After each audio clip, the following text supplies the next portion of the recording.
un extraordinario petit comité. Vamos a abrir la jornada de hoy, que es el segundo día de estas jornadas, la hemos llamado en singular, Jornada de Pensamiento Musical, que hemos titulado en esta segunda edición del año 2022, Pensamiento Musical, : resonancia y ritmo en las redes del tiempo. Un saludo a todos aquellos que estéis siguiendo en streaming la apertura de la jornada. Nos encontramos aquí el profesor Alfredo Vicent y yo, que soy Fernando Castro, en el salón de actos para dar comienzo a esta jornada en el 11 de noviembre del 2022. Hoy tenemos en esta mañana 3 intervenciones, una de ellas presencial y 2 online. La intervención presencial del compositor Eduardo Laguillo, con el título, luego le presentaremos y explicaremos rápidamente su extenso currículum, con el título El milagro de la serie de armónicos, un orden superior. Y luego tendremos 2 intervenciones online de Neco Vadillo, titulada La textura como metáfora del tejido espacio-tiempo universal, revisión histórica y nuevas proposiciones en la escritura instrumental.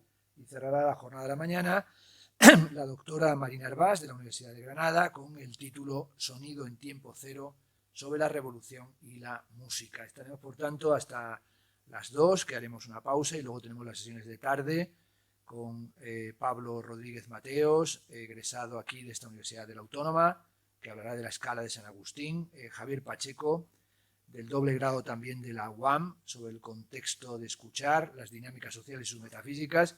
Alfredo intervendrá con un título que ha puesto del querer ser en la música, confidencias y reflexiones a la luz de la experiencia, y cerraremos con la doctora Ángeles Sancho sobre el tiempo en las redes de la música. En esta apertura hemos pensado rápidamente que se podía hacer un cierto resumen, una cierta revisión de lo establecido ayer. Como decíamos al abrir las jornadas, habíamos pensado en esta cuestión de la resonancia o de resonancia y ritmo en las redes del tiempo.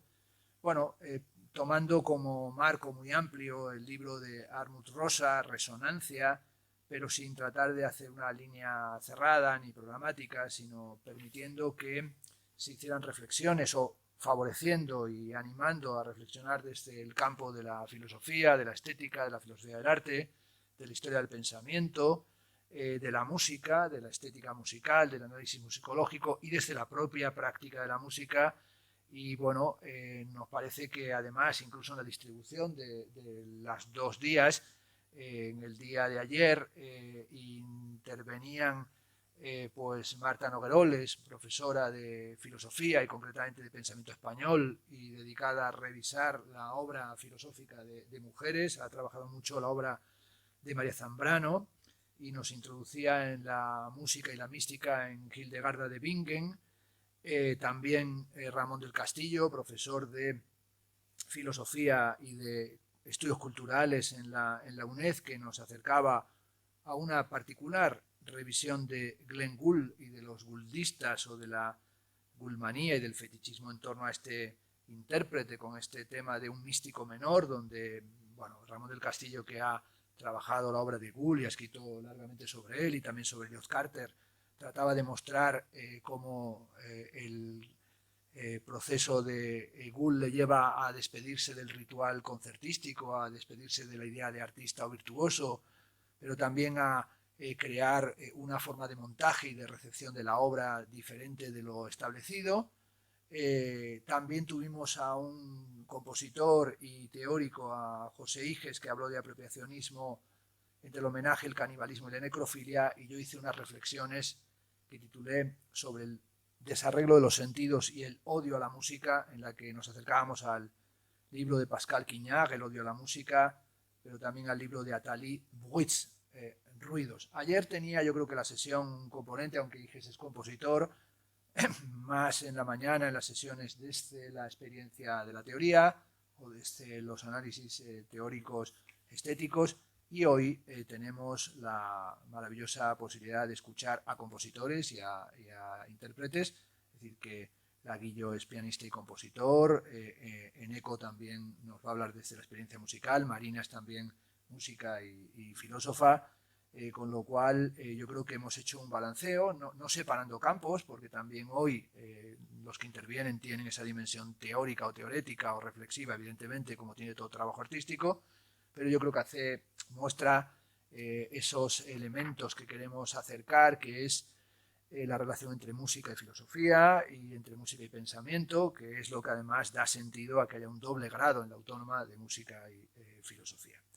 En el día de ayer, por hacer un resumen rápido en las intervenciones que tuvimos, pues Marta Nogueroles nos presentó a esta Sibila del Rin, a esta Hildegarda de Bingen, benedictina, entregada a la regla benedictina de la fe, la humildad y la obediencia, que les prohíben por hacer un entierro de un aristócrata, pues les prohíben cantar y entregarse la oración a través del canto, y ella tiene una revelación, un sueño de que están pecando o que no están haciendo lo adecuado, y a partir de ahí inicia ese proceso de alabanza de Dios a través de la música y se convierte en esa extraordinaria compositora de canto llano gregoriano que nos ha dejado esas composiciones extraordinarias como son el Ordo Virtutum o la Sinfonía de la Armonía de las Revelaciones Espirituales. El propio título es en sí mismo alucinante, ¿no? Una sinfonía de la armonía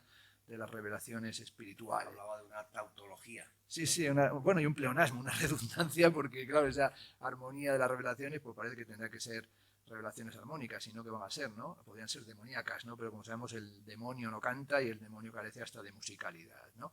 Bueno, ahí está Hildegarda de Bingen, que estaba buscando una voz angélica, una voz de antes de la caída, antes de la expulsión del paraíso, una voz adánica, una música adánica, va a componer sin tener formación de compositora, como también por lo que sabemos ella confesó, aunque no hay quien se lo crea, que escribía en latín sin haber estudiado latín y sin haber estudiado la gramática latina, y esto sí que los que hemos estudiado latín sabemos que eso no se puede hacer, pero bueno, si lo dice un místico, si no es vero ventrovato, y lo que buscaba era la fuerza catártica para el alma, la armonía musical, con la importancia de la voz, y Marta Nogueroles nos habló de esa relación entre arte y mística, y entre arte, filosofía y mística, con la importancia decisiva del amor en el sentido del amor cristiano, y también esas voces de los ángeles o esa música de las esferas que desde Aristóteles y desde la cosmología antigua tanta importancia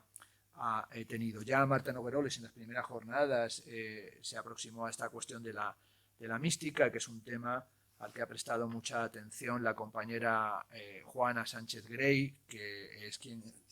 Sánchez Grey. Habló de María Zambrano. Que habló de María Zambrano, sí. Mística. Esto es, y Juana pues ha tenido siempre ese campo de investigación, y la verdad es que introducir ese componente místico pues tenía su importancia, aunque era una combinación tanto de el análisis histórico como de en qué medida lo místico sigue presente o no en el proceso de la música actual.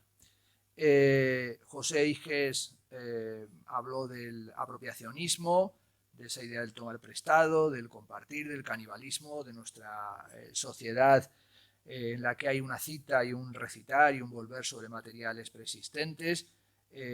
Nos habló ahí, por ejemplo, de la importancia del Dies Irae, que atraviesa la historia de la música, como está en la Misa de Difuntos, en Berlioz, pero también en Mozart. Fue hablando de la necrofilia y la necrofagia, de cómo estamos a veces atrapados en el pasado, en eso que llamó Simon Reynolds o Max Fischer la jauntología, cómo hay una especie de saqueo permanente de la tradición cultural, y cómo eso no tiene por qué ser necesariamente algo deplorable ni despreciado, sino que la historia de la cultura es la historia de cómo revisamos la propia tradición y cómo hay una especie de postproducción. Fue dándonos múltiples ejemplos, desde artistas vinculados a Fluxus, como Milan Nisak, a piezas de compositores españoles, como el disco excéntrico de Javier Maderuelo, o piezas de Ben Botier. En un momento dado dijo una frase que me llamó mucho la atención, que decía que nada ha sido igual desde el Ready-Made du Champiano, y ahí nos acercó a una casi piedra fundacional de las teorías del arte vanguardista, moderno y contemporáneo, ¿no? El ready-made duchampiano, ¿no?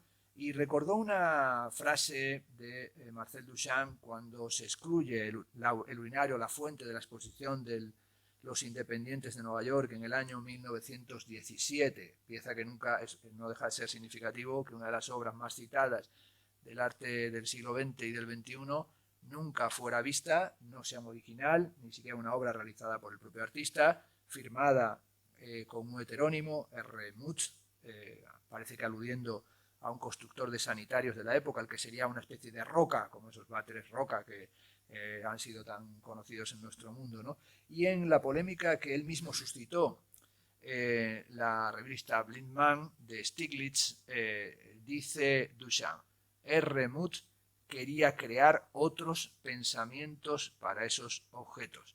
Tal vez el interés de la jornada de pensamiento musical sea crear otros pensamientos para esos objetos, entendiendo por objetos los objetos musicales y las dinámicas musicales. Es decir, ojalá podamos suscitar a quien escucha estas jornadas online o las sigue presencialmente pensamientos que no sean los inerciales, los burocráticos, los repetitivos, ¿no? Sobre todo cómo cambia el valor de uso y el sentido de las obras de arte cuando las presentamos de otra manera.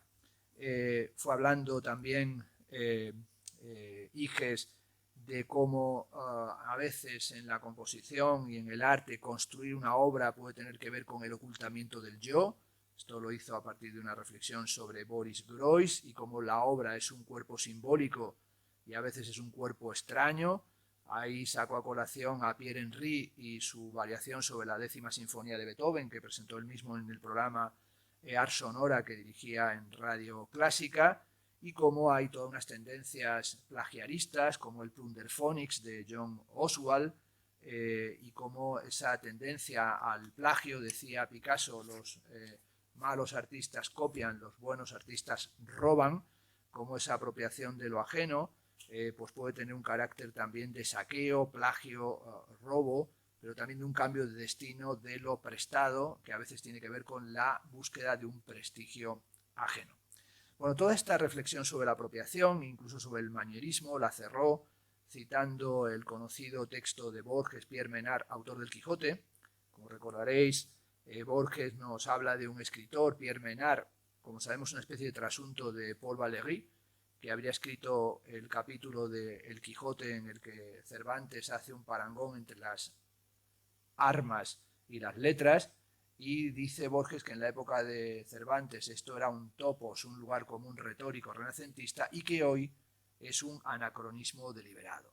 Bueno, esta cuestión de cómo cambian las obras con el paso del tiempo y cómo hoy nuestra escucha de una pieza de una obra de Palestrina o de una obra de Mozart no es en ningún caso una reconstrucción del contexto original, sino que tiene que ver con el provecho inconveniente de la historia y con el cambio de los marcos de comprensión de las propias obras de arte, y cómo estas son o están sometidas a permanente resignificación, pues era lo que en buena medida Iges traía para hablarnos de una resonancia como construcción de una obra nueva, y cómo todo acto de apropiación resuena y genera nuevas propuestas, terminando incluso hablando de la necesidad de entender el arte como un arte del reciclar, como una especie de ecología del arte, ecología del sonido. Por último, Ramón del Castillo, como dije, nos acercó a Glenn Gould, y dijo algo muy interesante, entre las múltiples cosas que dijo atractivas, y es que él lo que había aprendido lo había aprendido al lado de los músicos. Yo creo que esto es una lección o una indicación que hay que tomar en serio. No basta con estudiar solamente desde una distancia, digamos, perspectivista y sin mezclarse y gozar del roce de los propios creadores. Bastante extraño, por ejemplo, cuando uno se acerca a la enseñanza de las bellas artes, que uno pueda estudiar bellas artes y prácticamente no tenga contacto con los artistas, o que uno estudie historia del arte y prácticamente no tenga contacto con los artistas, o que uno esté estudiando música y parezca que lo musical existe en un extraño paraje, en un continente del que nos separan eras geológicas y no hay forma de acceder a él, como si fuera una reserva de indígenas descerebrados que por casualidad soplaron la flauta y salió el sonido. Entonces sí es importante decir que lo diga un teórico de la filosofía o un teórico de la cultura, que él aprendió las cuestiones musicales a los músicos, yo al escucharle me sentí muy reconfortado porque yo aprendí en el campo al que me dedico, que son las artes plásticas, las artes, no solo, bueno, las artes plásticas, las visuales, una gran atención le dedico, yo aprendí lo que sé al lado de los artistas, y si no hubiese tenido relación con artistas como Juan Hidalgo, como Nacho Criado, como Esther Ferrer, como Javier Utray y tantos otros, como Bruce Nauman, como Cunelis, como Mario Merz, no estaría al tanto de lo que es si solamente lo contemplara desde Foucault, Deleuze, Adorno, Derrida y los teóricos que también me han aportado muchísimo.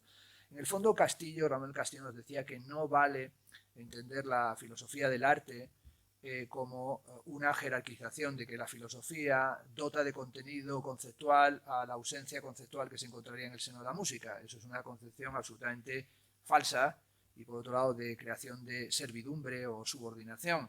Decía Schlegel que la expresión filosofía del arte suele ser una contradicción, porque a veces hay filosofía y no arte, o a veces hay arte y no filosofía. Y los que hemos estudiado filosofía del arte como carrera, o en la carrera de filosofía, sabíamos que los profesores de filosofía del arte y de estética eran brillantísimos en la exposición de la historia de la filosofía del arte o de la historia de la estética, pero utilizaban el arte como un ejemplo puntual para ilustrar aquello que se estaba diciendo, y que lo sustantivo era seguir considerando que lo mollar, lo muscular, lo nuclear, lo verdadero era la filosofía y lo otro era ilustrativo, ¿no?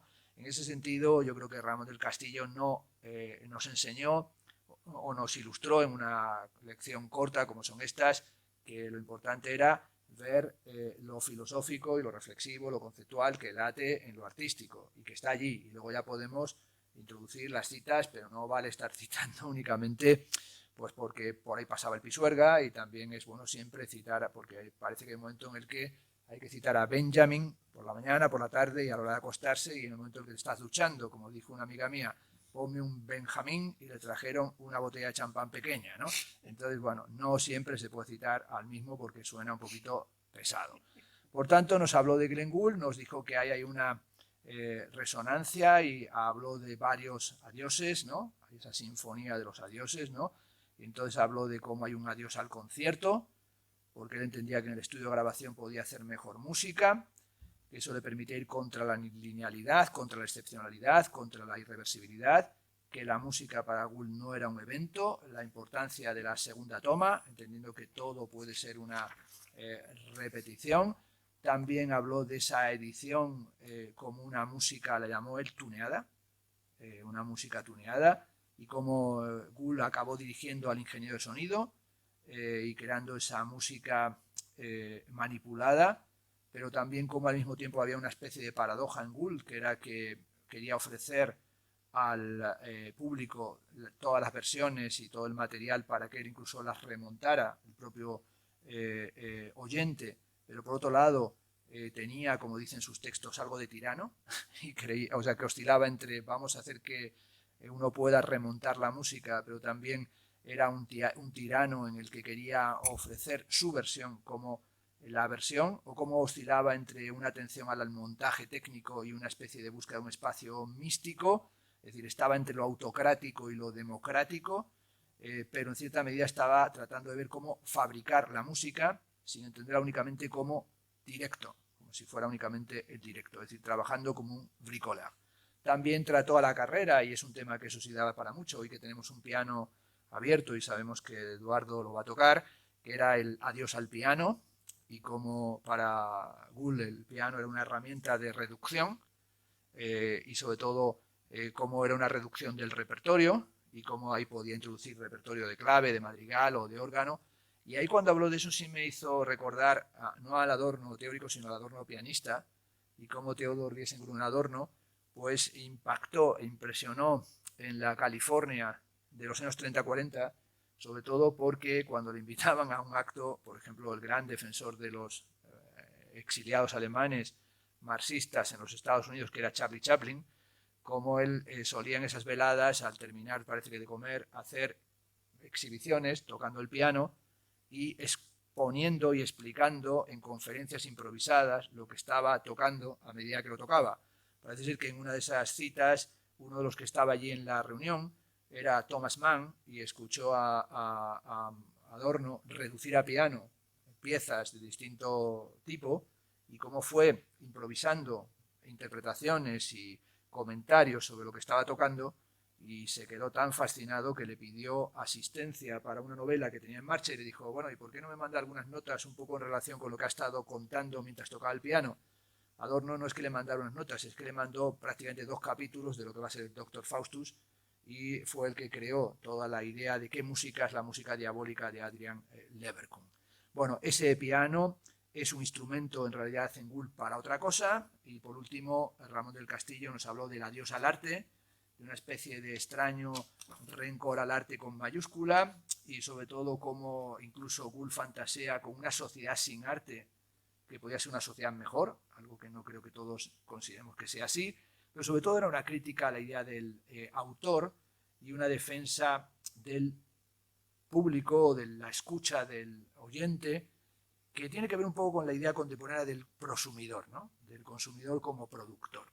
Por último, habló del adiós a la pureza y del tema de los susurros de Gould y de esos susurros que generan o fascinación o rechazo, pero esa idea de la música de Gould como una música tuneada y montada y supermontada en el estudio, pero al mismo tiempo cómo aparece el cuerpo y aparece una especie de impureza, y cómo hay una corporalidad postural, incluso la actitud postural del propio Gould, que tiene que ver con una crítica de la pureza. Y terminó hablándonos de Gould como un místico menor, como alguien que introduce una dimensión irónica, retomando esta idea del texto Jokes de Mary Douglas, diciendo que hay algo que hace que no sea un chistoso, pero sí un efectista que no busca necesariamente efectos, y sobre todo cómo el no tomarse en serio ciertas cuestiones del ritual de la música tal vez fuera parte de su mensaje irónico.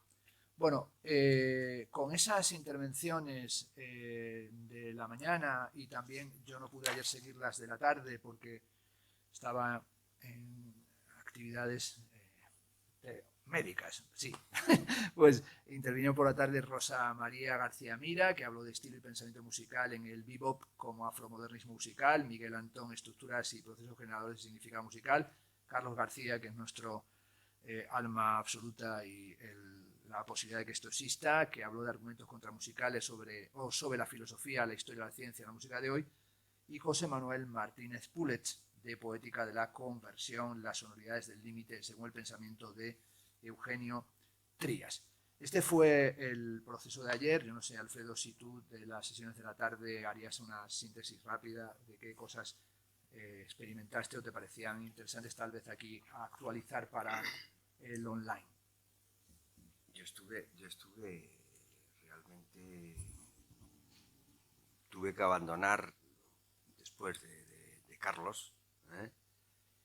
Y bueno, de Rosa García Mira lo que puedo decir es que esto, cuando llegué ya estaba ya hablando, pero el año pasado yo conocí el TFG que ella había hecho, hay que decir, porque eso hay que decirlo porque si no, no se sabe, que estamos ante un músico con gran talento, toca el piano, tiene una gran el don de improvisar, de hacer música, y luego una cabeza que sabe ordenar muy bien los contenidos, ¿no? Y entonces ella hizo un TFG magnífico sobre precisamente lo que es todo ese mundo de la armonía en el jazz, y luego he sabido que en el confinamiento, a través de Irene Alvar, que es una pianista que se dedica al jazz, y que el año pasado hizo un homenaje magnífico a Barry Harris, este pianista americano que había muerto y que había creado toda una escuela, que además, lo curioso, según supe por la propia Irene Alvar, este Barry Harris, toda su enseñanza partía de una obra muy fuerte, que es muy constituida, que es ni más ni menos que Chopin, Bueno, pues en el confinamiento, claro que hubo mucha actividad telemática. Irene Alvar me dijo que Rosa había sido alguien que había entrado en contacto con ellos y que había hecho alguno de estos cursos. Digo esto porque yo venía de comer, que tenía que hacer otras historias de la jornada, y bueno, cuando llegué ya había empezado ya. Y bueno, de Miguel Antón yo creo que tú tienes muchas más referencias de Miguel, y bueno, con Carlos, bueno, pues lo que hay siempre es un pensamiento agudo, que le gusta, pues bueno, señalar, sin divagar, bueno, pues temas, que desde que yo le conozco, pues ha tenido siempre, con lo que es la filosofía, con lo que es la música, con lo que es el pensamiento, con lo que es o sea, Carlos, digamos, es un limón que exprime muy bien el zumo de los temas, y yo tengo el recuerdo de su TFG primero, que se lo dedicó al concierto de Aranjuez, el nacimiento del concierto de Aranjuez y Narciso Yepes, ¿no? Y yo se lo dirigí, y luego hizo el máster de crítica, y volvió a exprimir otra vez el limón con Ser instrumento, el discurso de ingreso de Narciso Yepes en la Academia de Bellas Artes, ¿no? Y después de eso ha escrito ese librito que se llama Música Callada, ¿no?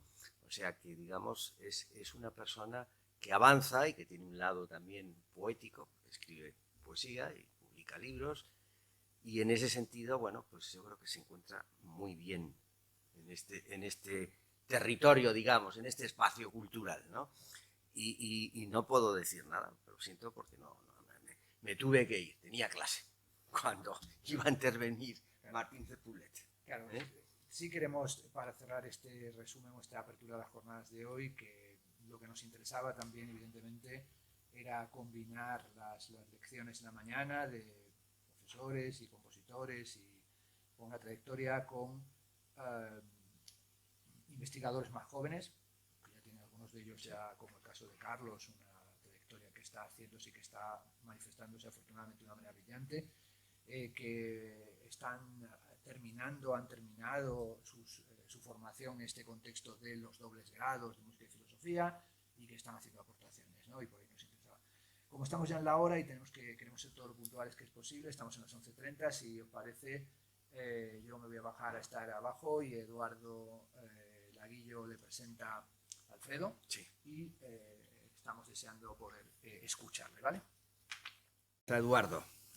Eduardo Laguillo, efectivamente, es ese otro platillo, digamos, al que se refería antes Fernando, de estas jornadas, que un poco es el músico que hace música y que puede decir cosas también desde su lugar, naturalmente, porque también piensa y porque también lee y porque también forma parte de la cultura del conocimiento. Y en el caso de Eduardo, lo que quiero decir es que desde que yo lo conozco, que creo que fue en la Escuela de Música Creativa posiblemente, de muchos años, Eduardo es un freelance total, es un verso suelto que nunca ha dejado la música, y que se ha sabido mover, no ha tenido nunca el problema de conseguir el título y tal, pero se ha formado muy bien. O sea, se ha formado muy bien, se ha construido muy a sí mismo y ha recibido también de muchos maestros. Ha tenido estancias en la India. ¿Cuántas veces has estado en la India? Ya no me acuerdo. Ya no te acuerdas. Bueno, pues eso quiere decir que ha estado más de una, de dos. ¿No? 7, 8. 7, 8, ¿no? Entonces, él toca el piano, toca la guitarra, toca el sarot, y bueno, digamos, está en un momento de su vida en la cual, bueno, él ha creado ya un universo propio que le ha dado un nombre, que se llama Escuela del Ser.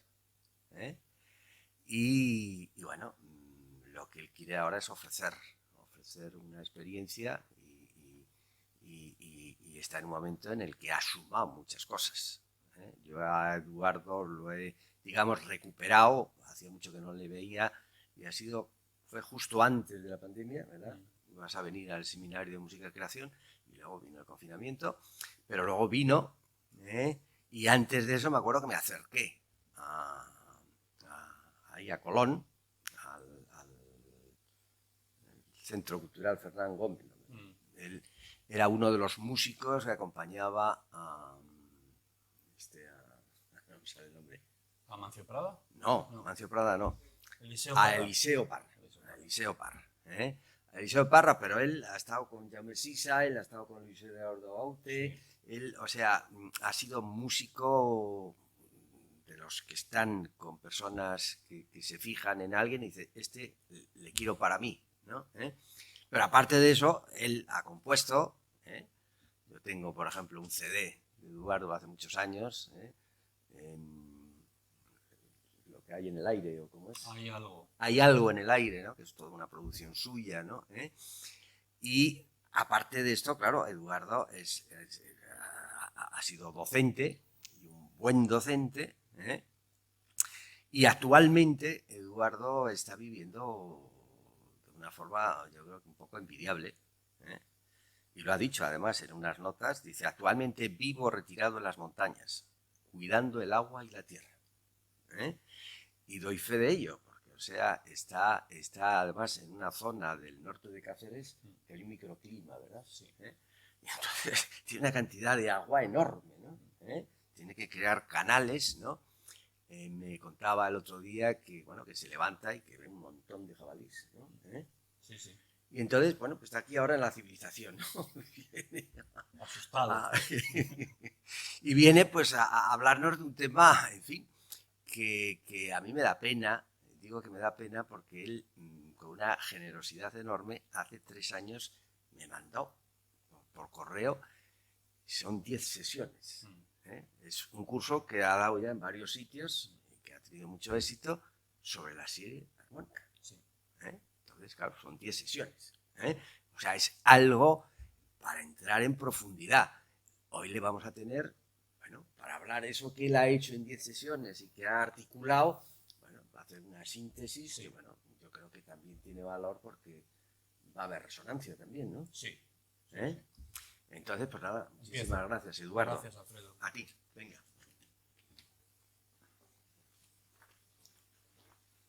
Bien. ¿Se me escucha bien? Sí, ¿no? El título de la ponencia o conferencia se llama El milagro de la serie de armónicos, un orden superior.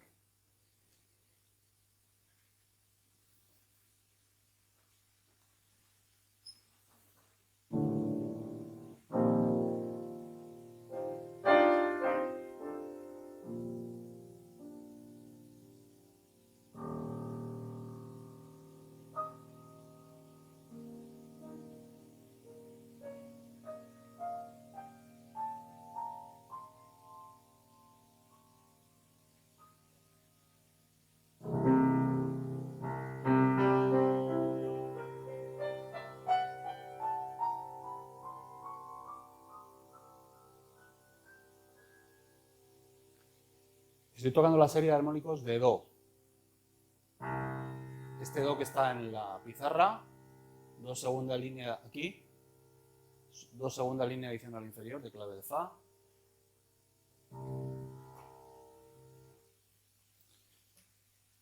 Estos son unos tubos que podría ser un trombón, una tuba, una trompeta, cualquier instrumento de viento.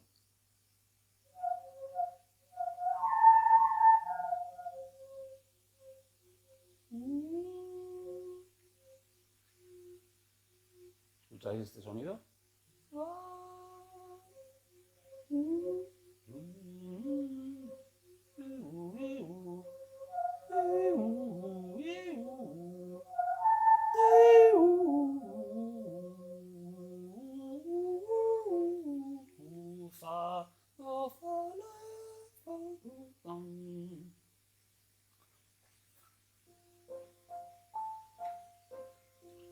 Este Fa sería el armónico 2 de un Fa inferior.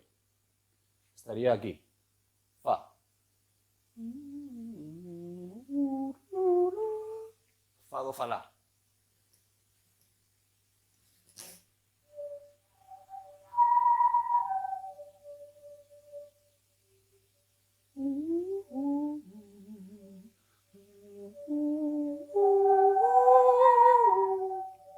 Fijaros que el si es un sol. Fa, sol. Lo anterior es un fa, do, fa, la. Este tubito, que era exactamente igual hasta antes de ayer, lo corté y esta diferencia es lo que hace un tono. En este diámetro, se ve por aquí por la cámara, en este diámetro, 4 dedos míos es un tono.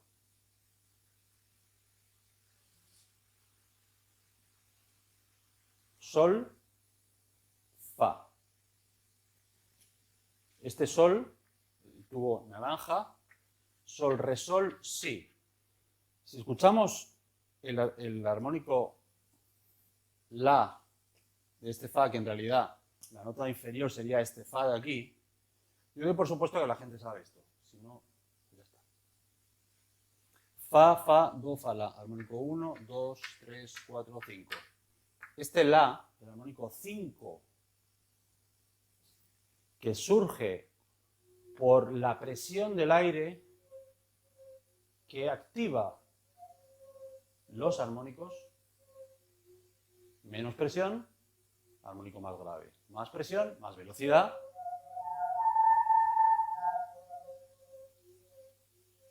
Como mi brazo no tiene la mecánica que puede controlar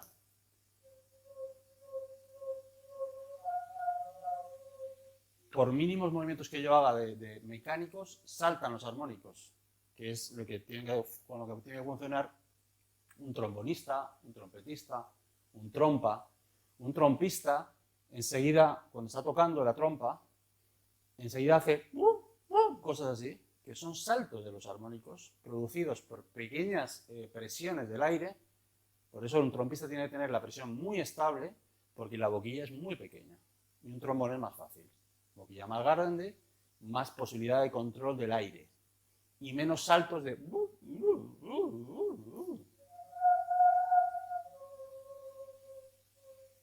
Esos saltos, que aquí son bonitos, en un trompista le fastidian una interpretación. Y el director de orquesta le mira machacándole al pobre, ¿no? Porque el armónico salta solo, como el agua que cae. No puedes controlar ese agua, no puedes controlar el armónico, salvo que tengas un sistema diafragmático, abdominales profundos, una columna de aire muy estable que lo equilibre, porque si no salta. Y este la, quinto armónico, está abajo.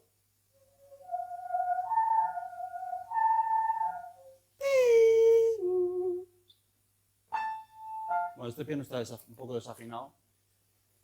El quinto armónico de cualquier sonido fundamental está abajo. ¿Bajo en relación a qué? Está perfecto. Es el temperamento que lo sube.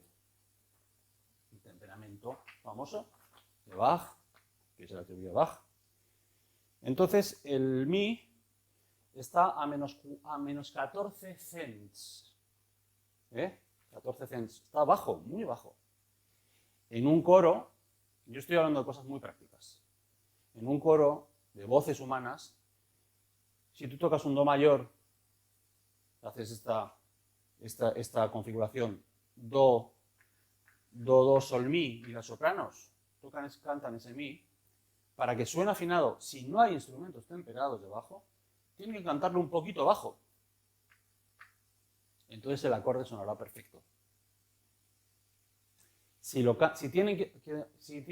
un piano y hay una orquesta temperada, las sopranos tendrán que subir a un mi temperado. Pero naturalmente el mi está 14 cents por debajo del supuesto temperamento. Bien, como no hay tiempo para hablar de todo, yo doy pequeñas pinceladas. Entonces, aquí tenemos los instrumentos de metal, de viento, ¿no? Que en un oboe, en un fagot, en una flauta, se trabaja con... se me olvidan las palabras, debe ser la edad. Estas. Entonces, pero tú puedes crear un instrumento de viento con un tubo. Ese es el principio. Esto es un órgano en una iglesia. Tubos más cortos, más cortos, más cortos. Notas más agudas. Tubos más grandes en diámetro. Tubos más altos, notas graves. ¿Bien?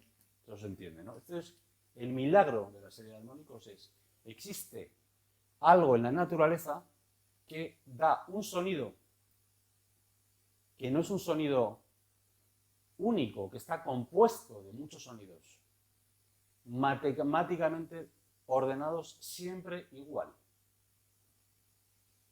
¿Se entiende? Matemáticamente ordenados exactamente igual. Empieces en un sol, en un fa, en un sol sostenido, en un mi bemol, da igual.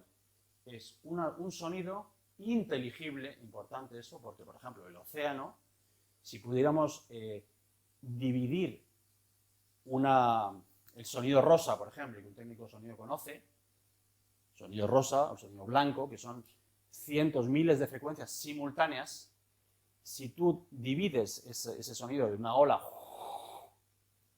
son múltiples frecuencias, miles, millones quizá. Bueno, coges, aíslas una frecuencia y esa frecuencia no es una unidad, no existe por sí misma. A su vez, tiene un ADN, tiene un orden, como la luz, cuando tú le pasa el agua y genera el arco iris, que tiene un orden, los colores siempre son de un orden adecuado, el mismo, con toda una gama impresionantemente infinita, de amarillos, de rojos, de verdes. Los armónicos es igual, es un sistema fijo. ¿Quién se ha inventado esto? Si tú no crees en Dios, o si crees, me da igual que yo crea o no en Dios, existe una inteligencia que ha generado este tipo de cosas. Órdenes superiores. Bien. Ahí. Voy a empezar con Do. Voy a hacer la serie de armónicos de Do. Y voy a explicar algunas peculiaridades muy curiosas. Do. Este Do de aquí. Lamentablemente no podemos escuchar los armónicos. Tendríamos que tener aquí a 20 personas al lado del piano, presencial, escuchando los armónicos que genera este piano. Estoy dando la fundamental. Cuando el volumen de la fundamental del 1 baja, empiezan a emerger los armónicos.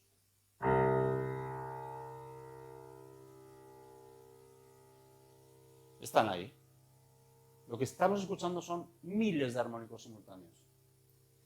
Si diéramos ese Do en un teclado electrónico mediocre, el sonido sería mucho más pobre. ¿Por qué? Porque no tendría miles de armónicos. Tendría armónicos creados por algoritmos, hasta 20 armónicos. Pero los armónicos significativos son todos. Tú reduces armónicos y empobreces el sonido. Escuchas los armónicos, una canción en el móvil, y es como si vieras una foto de un píxel. Es decir, el cerebro está compensando los armónicos que están quitados.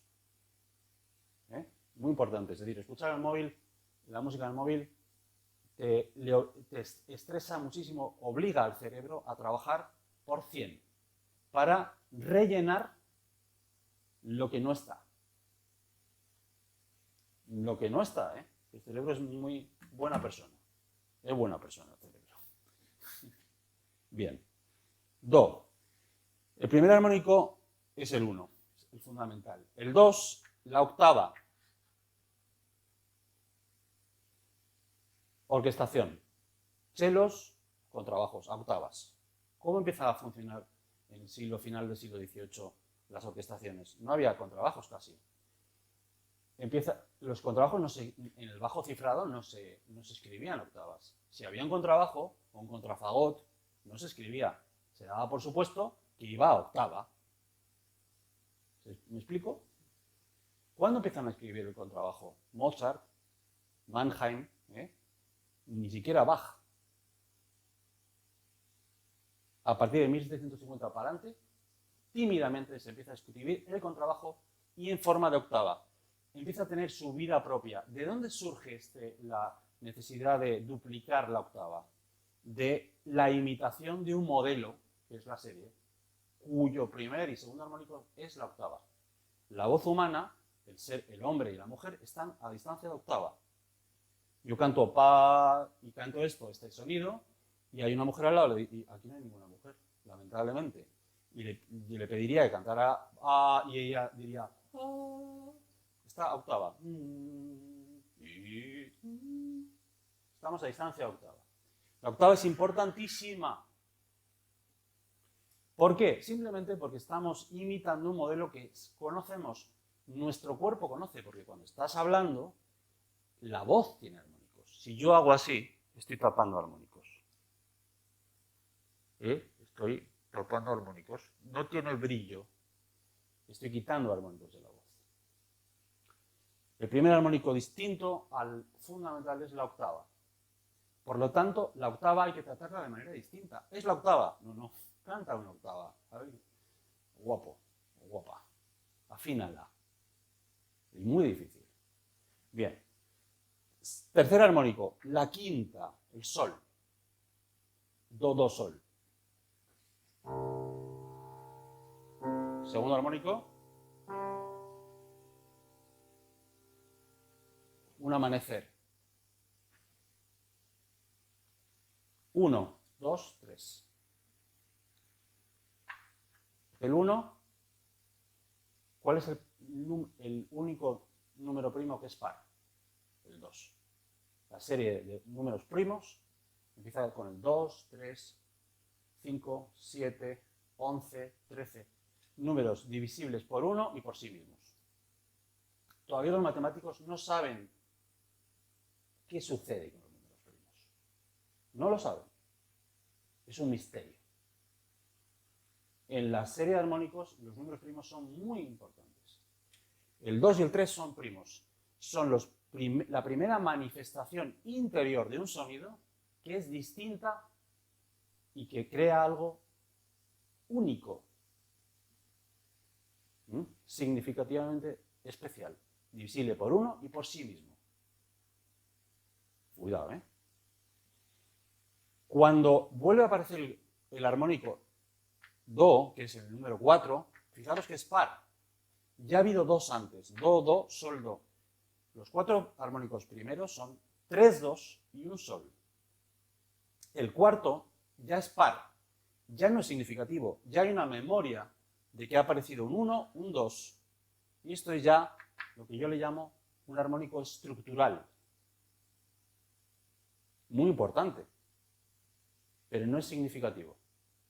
No es único. ¿Me explico? No es una información nueva. Cuando aparece mi, que es el armónico 5, número primo, que es un poco bajo, pitagóricamente hablando, aparece una nueva información. Y vuelve a aparecer el armónico 6, que es un sol, que es la octava del 3. 1 por 2, 2. 2 por 2, 4. 3 por 2, 6. 3 por 2, 6. Sol es significativo, es 3. Cuando aparece por segunda vez, como armónico 6, ya no es significativo. Ya no es nuevo. Ya tu oído lo ha escuchado. Pero esta información, estos 6 armónicos, están dentro de ese do que he tocado. Dentro de cada sonido que estoy dando, cada vez que doy un sonido, se activan todos los sonidos interiores armónicos. En cada sonido. Se le olvida que hablaba del fenómeno y decía, 8 contrabajos en Bruckner que den un acorde que tenga aquí unos contrabajos, necesita un tiempo y un espacio para que esa ola de sonido se entienda y se integre. Tú no puedes dar una masa sonora, incluso a las olas en el mar tienen su secuencia. No vienen de 3 en 3, los surfistas lo saben. Se tiran horas esperando que venga una secuencia. Y cuando vienen las olas, vienen a cierta distancia entre ellas. Tienen una necesidad de separación entre la información.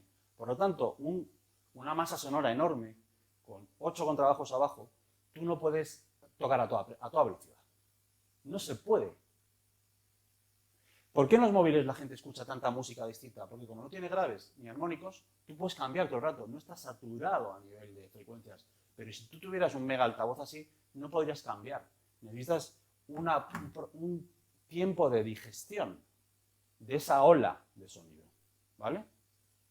Entonces, cuando un director dirige una masa sonora potente, donde hay chelos y contrabajos doblados en octavas, con una masa sonora hacia arriba grande, el tempo tiene que ver con la masa sonora. No es una concepción mental. Y tiene que ver, como hacía Cheleviá, que en paz descanse,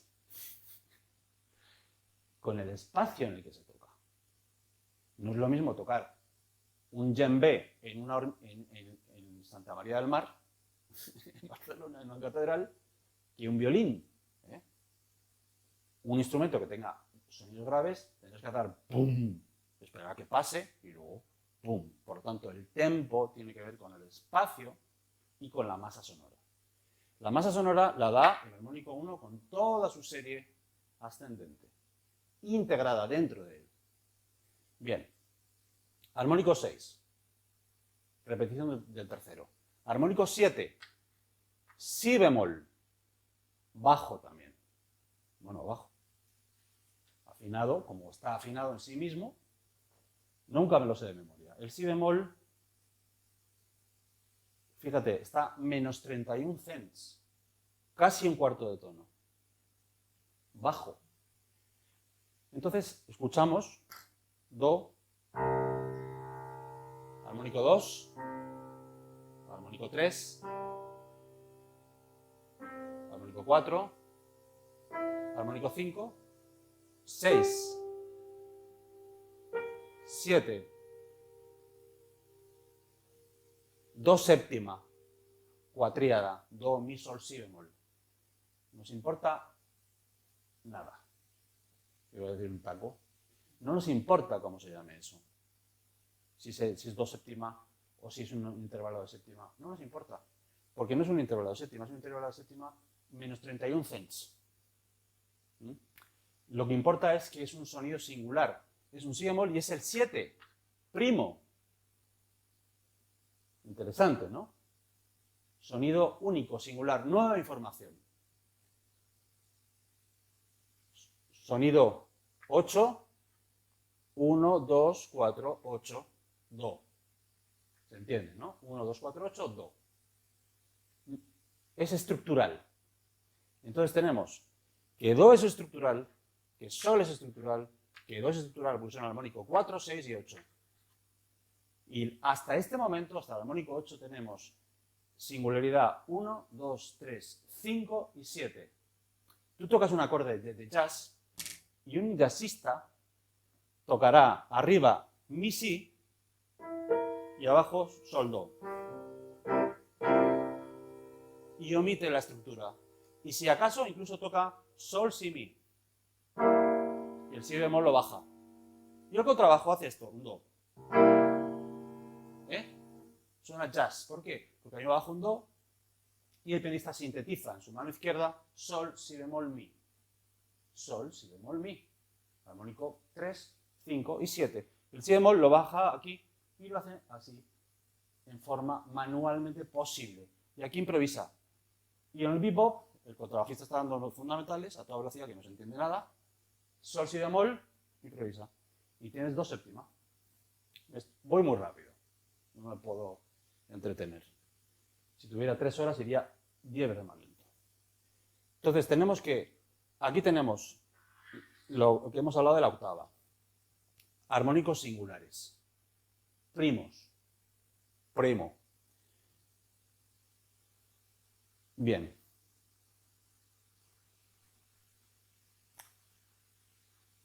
Vamos a llegar al armónico 9, que es un re.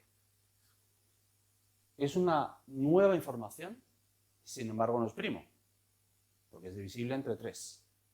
¿Por qué no es primo? Según mis estudios avanzados,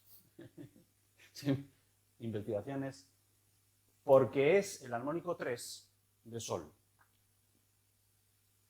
Si cogiéramos sol como número 1, sol 1, octava, quinta.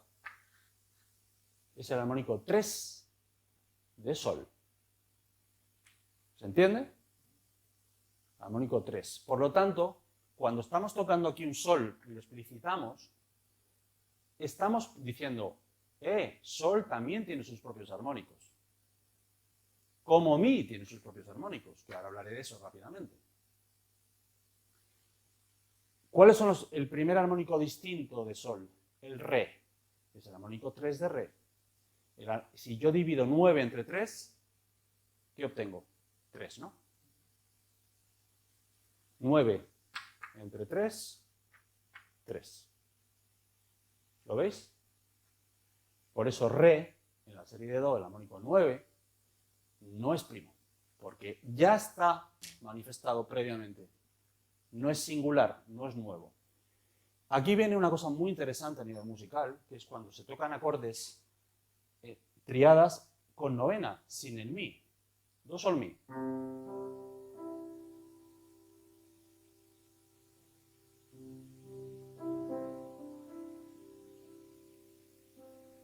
Baj. Do, sol, mi. ¿Qué está haciendo Bach? Está explicitando un acorde con la novena. Pero yo quito el mi y hago do, sol, re.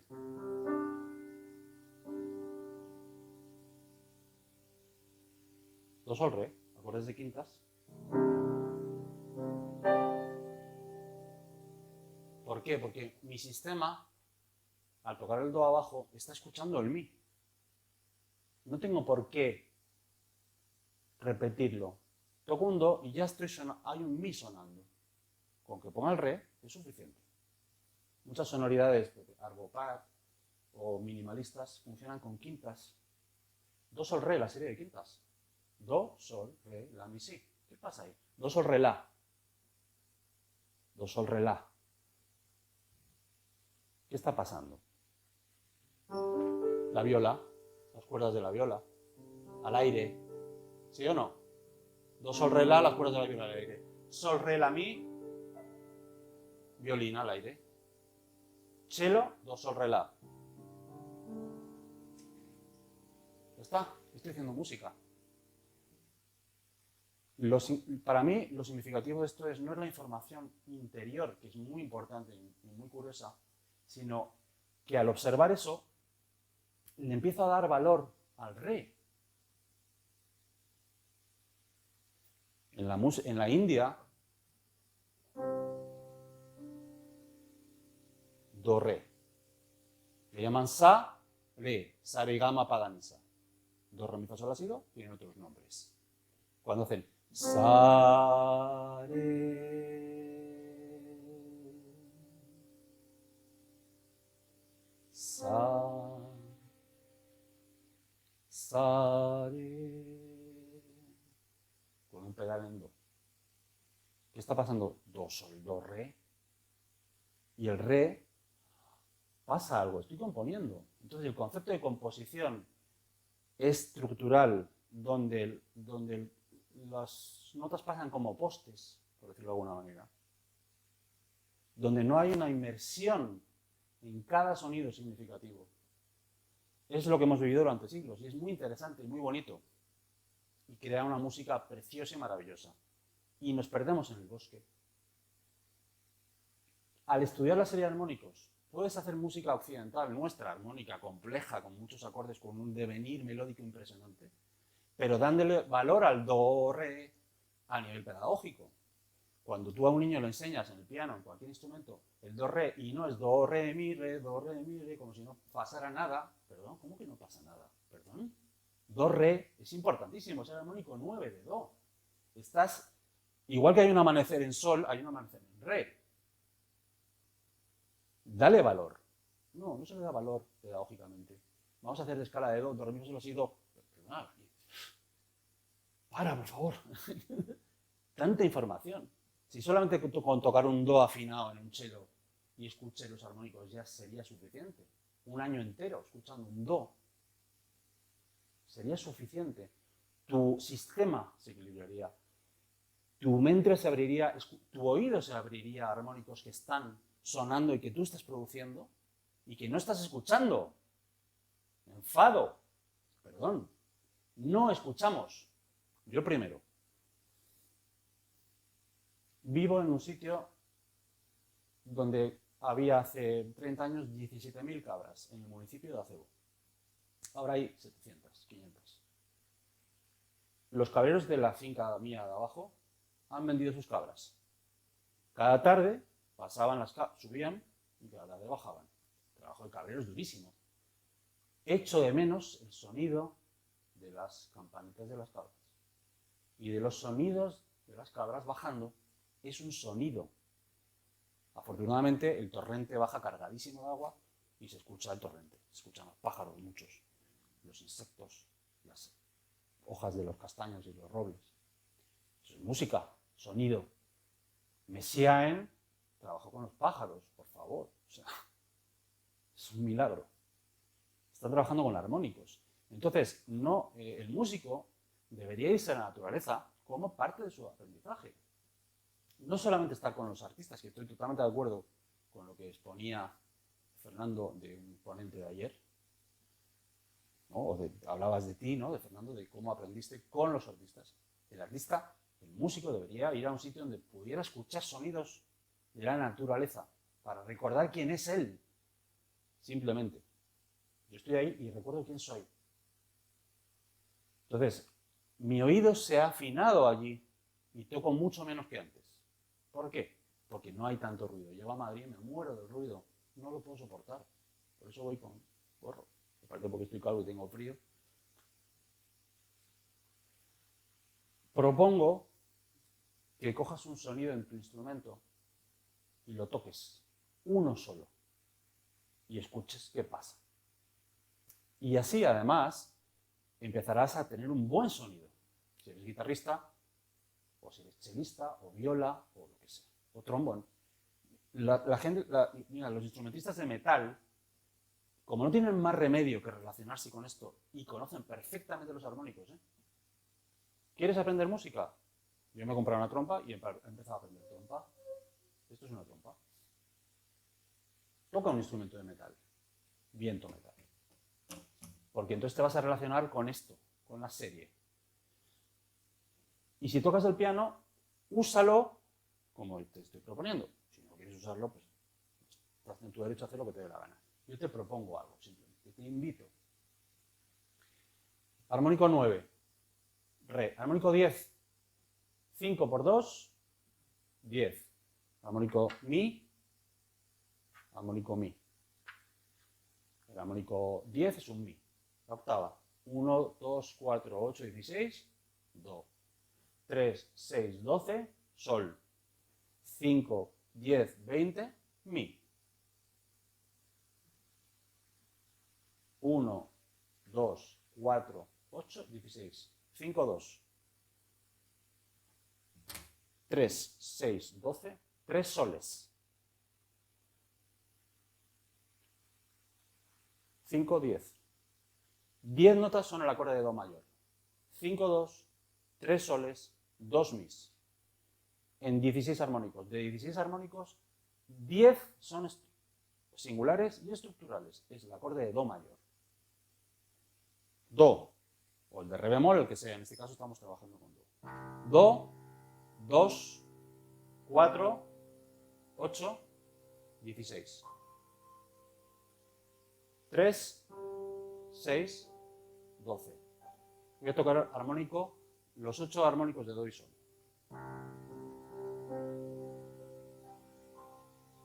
Y no estoy tocando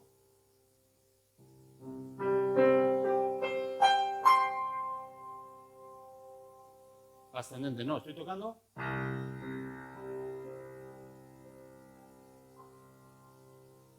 descendente. Cada vez más suave. Le meto mi 5 y 10, 7 y 14.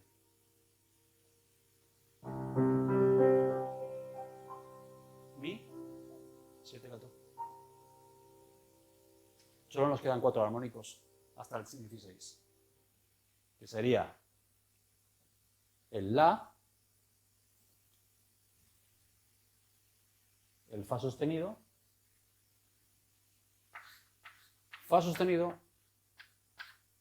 armónico 11, primo. En jazz, por ejemplo, o hay todos sistemas que trabajan con el lidio, que es do, re, mi, fa sostenido, sol, así. Antes del fa en la serie de armónicos, que aparece en el lugar 21, el armónico 21 es el fa, aparece el fa sostenido, que es el armónico 11.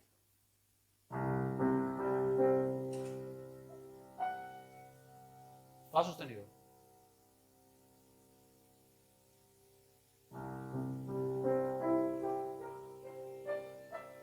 Once. Y dices, muy bien, si bemol, re y fa sostenido. Si bemol, re y fa sostenido.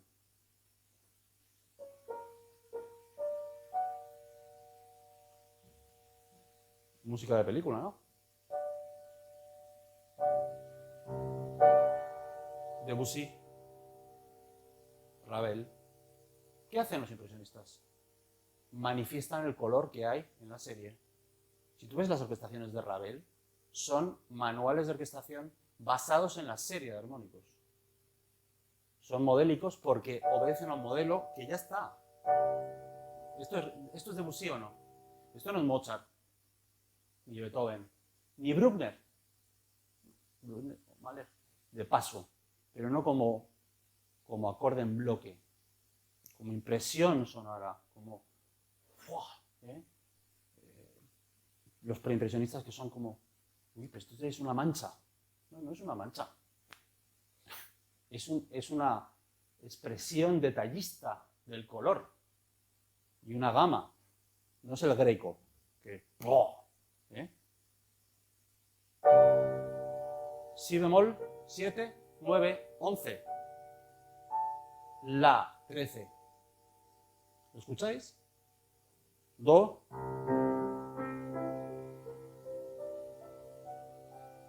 Todos.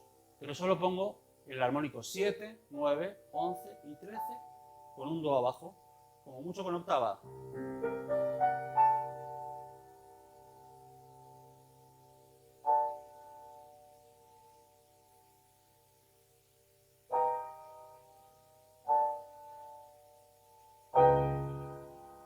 Por medio tono. ¿Puedo empezar a componer? ¿Color? Sí, con la serie. O plum, investigo. ¿Qué sucede si yo toco simplemente? Bueno, ya está aquí. ¿Qué hora es? Claro, se acaba. En más tiempo, 2 minutos. Bien. Lo significativo es sol, 12, 13, es un la, y el si es el 15. Vamos a llegar a este armónico, incluso al 17. El 15, que es otra información singular, que es la sensible. ¿Por qué no es primo? Porque es el armónico 5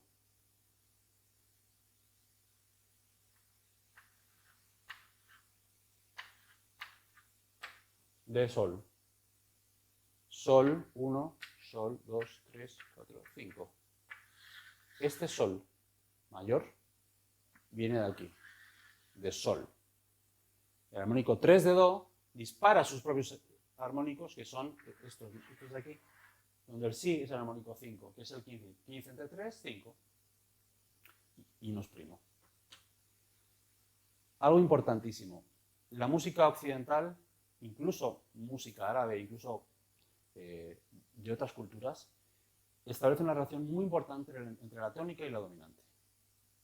De do y sol. Do mayor, sol mayor. ¿De dónde viene eso? Niños y niñas del mundo entero. De do, do, sol. Del tercer armónico. En el momento en que tú estás tocando do y dispara el armónico 3, estás proponiendo una tensión que Celibidache que le llamaba extroversión. Hay una extroversión del sonido, sol, que necesita de una introversión.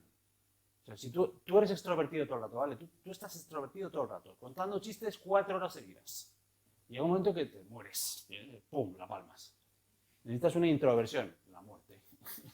o tu público se muere de pena ya, de tantos chistes que has contado.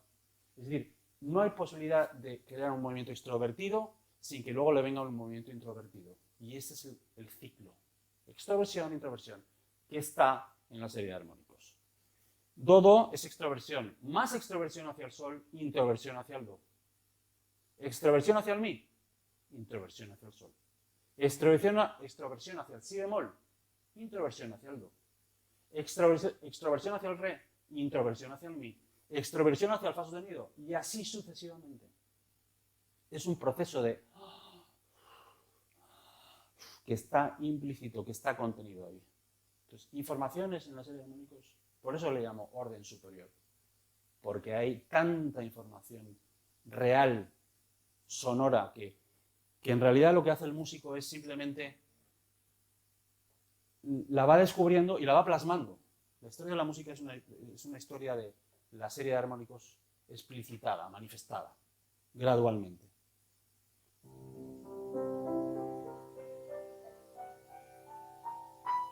Sí. Si le metes el armónico 17, re bemol.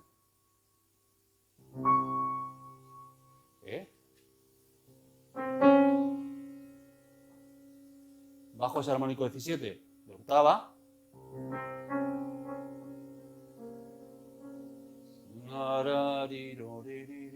Muchísimos mantras, muchísimas tradiciones, cuando rezan, hacen do, re bemol, do, si bemol, do, los Vedas, en la India, que cantan do, re bemol, do, si bemol, do, re, no,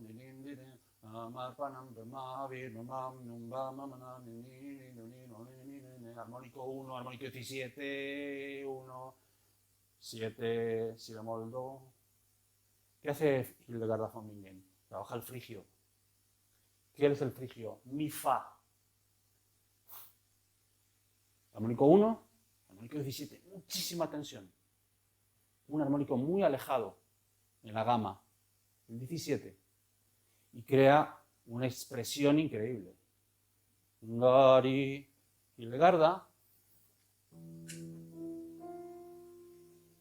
mi,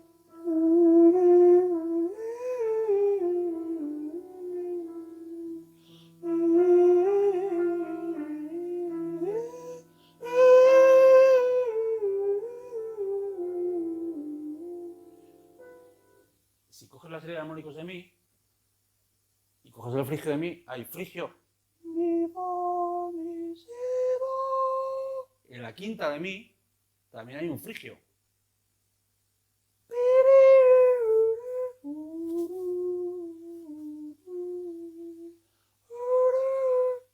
Entonces coge el frigio muchísimo ya. A veces lo usa como dórico, porque es expresivo, porque ¿de qué está hablando un armónico 17? De Dios. De lo alejado de la fuente, de aquello que está muy lejos, inalcanzable. Pero ¿cómo puedes acercarte a algo inalcanzable?